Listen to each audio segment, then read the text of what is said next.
Thanks for tuning in to watch The Ordinary Filmmaker. I've got some really exciting news for you today. These aren't rumors. Canon just issued a firmware update for two very popular cameras, the flagship 1DX Mark III and the Canon R6. And for those of you with the R5, you might be wondering, where's mine?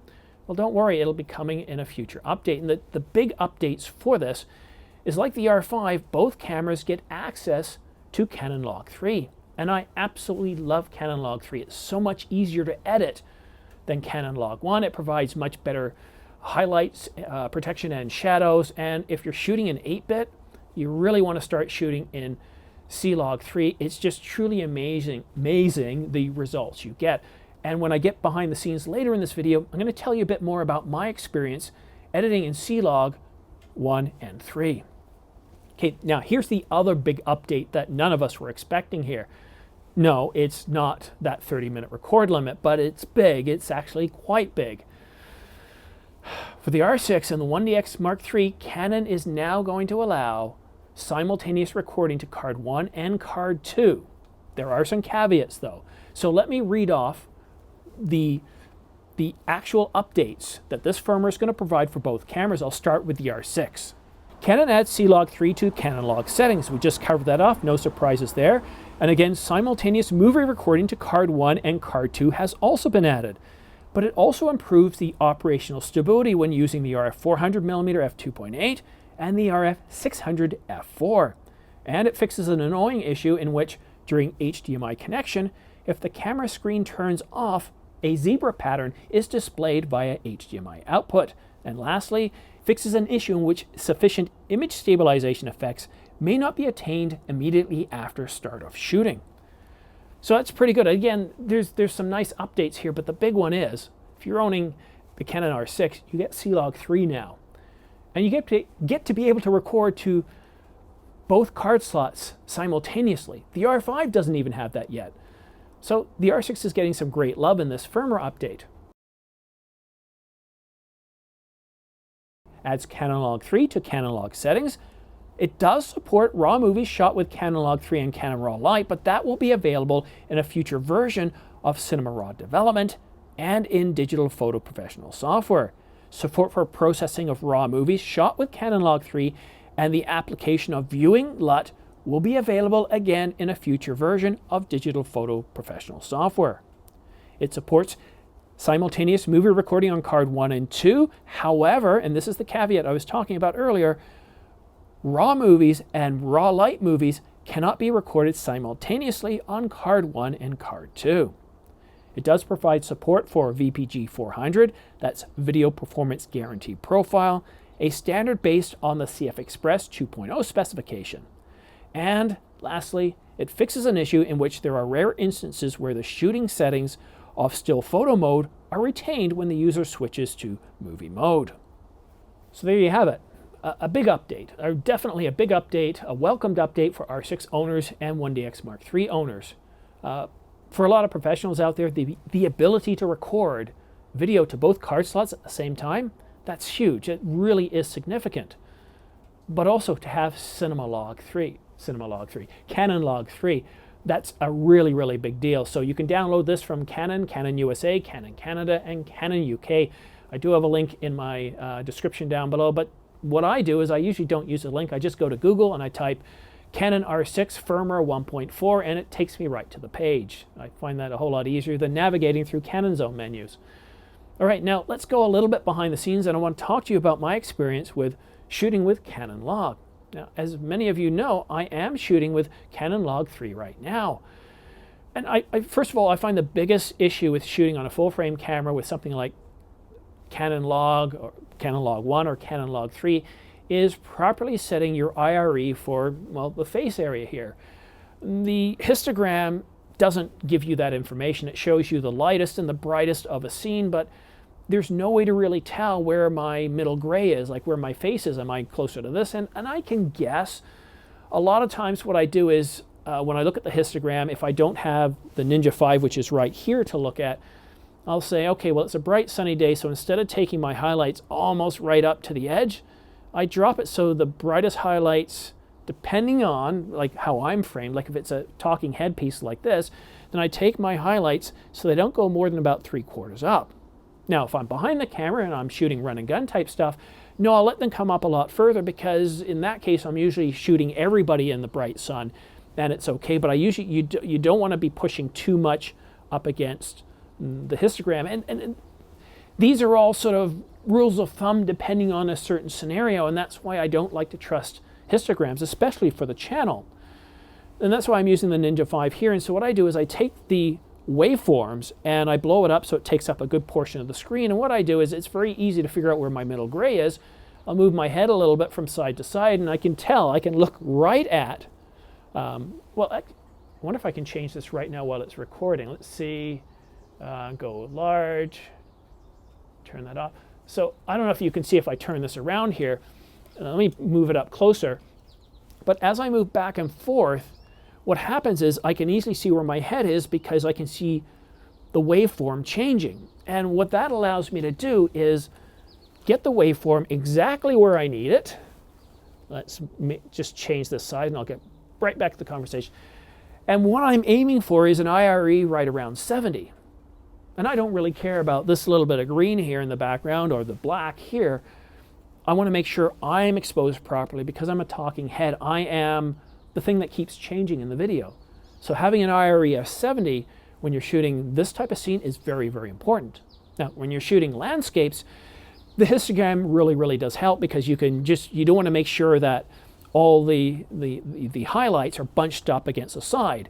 That's not going to look good. So you want to make it so that you might have a little bit bunched up against the side if you've got the sun in part of the frame, but otherwise you don't want the colors bunched up to the side. And the same thing with the shadows. You don't want to have it bunched up against the side, unless, of course, you're shooting at night.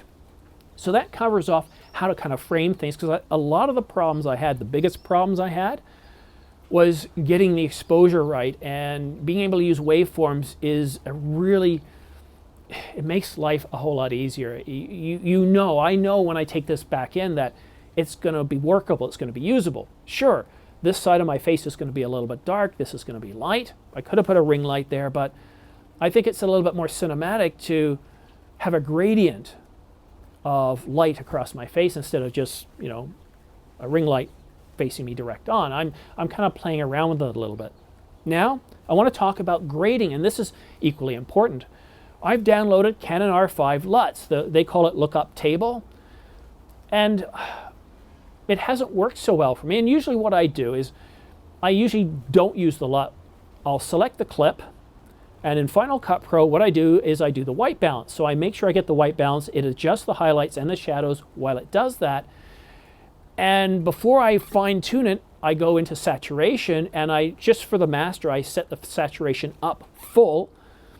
And then I go back in, because I find that when the saturation hasn't been adjusted, it's really hard sometimes to get that middle gray properly. It just helps for me to be able to dial it up and look at it. Now, if I had a color card, I wouldn't need that, but I just find that adjusting it up full on master, then adjusting the white balance helps an awful lot. And once I've gotten it to where I really like it, I go back into the color wheels, I adjust the saturation down, I bring up the shadows, midtones, and highlights independently, and then maybe bring up the master a little bit, and I just play around with it. Sometimes I adjust the shadows as well, sometimes I adjust the highlights or the midtones. And it works pretty well, but what I find out when I'm doing that, especially if I'm doing something where there's somebody taking up a good portion, like a talking head, it's not very accurate. I find that my face becomes red like I'm oversaturated, not red because, well, I'm overheating or I've gotten a sunburn. So the Canon R5 LUT, I find it, I have to fight with it a little bit, especially when there's people in the scene. But here's a secret. If you download DJI's LUTs, I find they work very, very well. If I'm shooting with the Mavic Pro, then I think it's the DVR RT.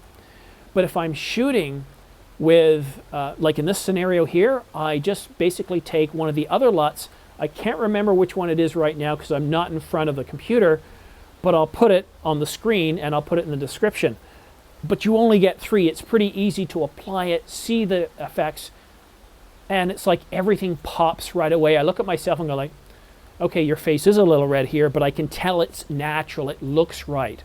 You see that with some people, like if you're watching Chris and Jordan, you can see that Chris is very tanned, and the color representation, Jordan does a really good job of matching that. And I think if you download the DJI LUTs, there's 3 of them in the package. I'm sorry, I should know this right now, but the thing is, I have it saved as a preset, because what I do is once I apply that LUT, is quite often I go in and I might do a minor, I'm talking just a very minor adjustment on the saturation or the levels, and every time I shoot a video, there is some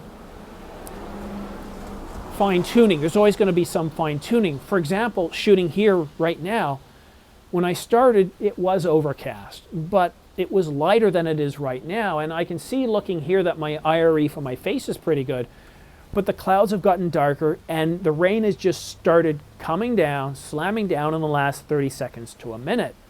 And so that's going to change things a little bit. So obviously I'm going to have to see how it looks in post. And for this half of the video, I might have to adjust it a little bit. And you won't really notice much of a difference, because what will likely happen is I'll have some quotes, put them on the screen, and I use that as a good cut point to then fine-tune the highlights, shadows, and midtones, or saturation as needed in the rest of the video. So the real result here, if you're not shooting with C-Log 1 or C-Log 3, you're not getting that full dynamic range, and you're not getting the benefits of the detail that this camera can give you. Canon, when you record in C-Log, you're getting at least 470 megabits per second. There's a ton of detail there. And if you're shooting like I am with like f7.1, you're going to capture a lot more of that detail. And you're going to capture the details in the shadows right here. It's just going to look so much better. And you know what? I cannot go back to 8-bit shooting a video anymore. All my custom profiles, C-Log 1, or sorry, custom 1, 2, and 3, and the video modes are all set to 10-bit now. And I get it. When I first started shooting with C-Log, I thought, well, I don't want to shoot everything in C-Log. Grading's a pain. It's not going to work out very well. But here's what I recommend. Try downloading the DJI LUTs, play with them, try them a few times, and once you're really happy with them, save them as a preset in Final Cut, DaVinci Resolve, or Adobe Premiere, or whatever else you're using. And then each time you bring in more clips, you apply those settings, and then you just do some tweaks, and you're going to find you're going to be so much happier with the quality of the video coming out of your R6, your 1DX Mark III, and of course your R5, all your R system cameras. Wow, it is really coming down hard right now. One other thing I want to talk about, noise. The video I published last night, there was a bit of noise with kids screaming in the background and some yard work going on. Well, I came to the front here because it's raining a lot today. Again, it was a lot more quiet when I started, so I'm really curious to see how the Tascam DR10L is able to deal this heavy downfall with the rain hitting the trees, the leaves moving around, creating quite a rustle. I'm willing to bet that it's going to be good enough. It's going to be pretty good. But this is what I like to do with my channel. When I do a review of merchandise, I don't just do a review and I'm done with it, sell it and flog it. A lot of stuff I keep, and I let you know through my shooting how things are as I continue going. And I've been shooting with the Tascam for years. Now sometimes I do get comments, like one gentleman said I was shilling stuff and I wasn't being honest. And you know, that couldn't be further from the truth. Talking about the, what was it, the Per-Gear 512 gigabyte card. And he was just saying, you know, the company just takes really cheap end stuff, it's crappy and blah, blah. I said, well, okay, you know what? I have no problem with negative reviews, but you need to cite specific, well, show evidence. Don't just say it's crap. Don't just say it's great either. Give us examples, because as people read the comments, it's important that if something doesn't work well, then put it into a comment, give us details. And the person didn't do that. He kept just sort of coming back to me saying, well, you're shilling, you know, you don't know anything about this. Never once answering the question, so I deleted the comment. You know, if you can't be right in an appropriate decorum, if you can't be If you have to call people names or call companies names, that's not acceptable. I want details. If I review a product and some of you buy it and you have terrible experiences with it, I want to know about it, and then I will also reach out to the company. And in a behind the scenes like I'm doing now, I will report back. Now you'll remember when the Angelbird 2 terabyte card came out and I did the review for that, some of you said, Simon, when I'm recording with this, it takes about 5 seconds when you first turn the camera on before I'm able to access anything. I said, yes, that's true. I have the same problem too. I reached out to the company. They said, yes, it's a known issue. We're working on it, which they did. They offered a firmware update, which I notified everybody. Sometimes things don't always go well, and sometimes a company can release a product that seems really good, but as the time goes by, it turns out to be a dud. And so far, that hasn't happened with any hardware that I've reviewed, but it can happen. And that's why when I put out a review, I don't just leave it there. I continue to update you guys, letting you know my experiences, because this stuff costs a lot of money. And I don't want you throwing your money after items that I think are bad.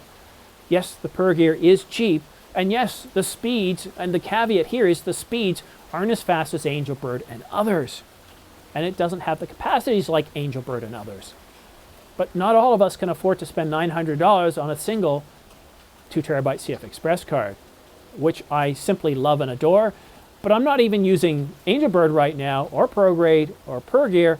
I'm using the Ninja 5 with an Angelbird on the back because waveforms. I just love waveforms.